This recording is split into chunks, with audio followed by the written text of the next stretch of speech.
नमस्कार भाई लोग, हमारा नाम बा अजय और आप लोगन देख रहल बानी भोजपुरी बवाल। यार ये भोजपुरी इंडस्ट्री में होत का बा कुछ समझ भी ना आवत बा। यार भोजपुरी इंडस्ट्री में चलत का बा।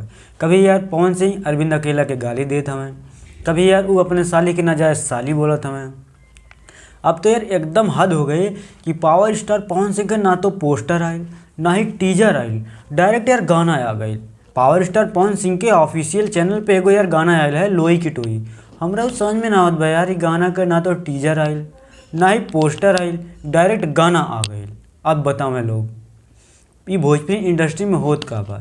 पवन सिंह यार का करे चाहत हमें कुछ समझ में भी ना आवत बाटे। पावर स्टार पवन सिंह इतना जल्दी एक्टिव वो भी इतना ज़्यादा हो गए ना यार, समझ में भी ना आवत बा। आप लोग यार समझ भी ना पावत हुई हैं, आप लोग का यार हम खुद ना समझ पावत हुई कि पावर स्टार पवन सिंह इतना जल्दी इतना ज़्यादा एक्टिव कैसे हो गई ने। कहीं से कि वो जवान आदमी यार 2 से 3 हफ्ता में एक गाना 2 गाना देत रहा, वो यार 2 दिन में 3 दिन में ही एक गाना दे देते बाटे। कहीं 2 दिन पहले बीच जयमाल पे को गाना आई रहा है, वो गाना ब्लास्ट बा। वो गाना के हम एगो वीडियो बनाए वाला बानी, वो आप लोग जरूर देखिए। तो पहले हम ई गाना के बात कर ली, लोई की टोई।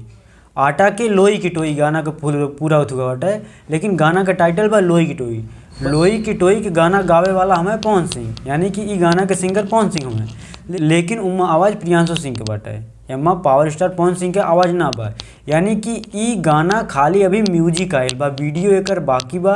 वीडियो भी और यह गाना में आवाज़ भी पावर स्टार पवन सिंह के होखी, तब जाके ई गाना पूरा बवाल होगी।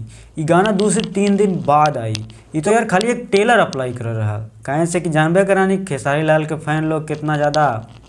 अब क्या बताइए आप लोगों के यहाँ तो यार, अगर आप लोगों के वीडियो अच्छा लगा रहा है चैनल के सब्सक्राइब कर लिए हैं। आप मिली थे नेक्स्ट वीडियो में। ये गाना जब इस गाना का टीजर आए थे हम आप लोग का अपडेट पूरा दे, ठीक है। मिली थे दूसरे वीडियो में।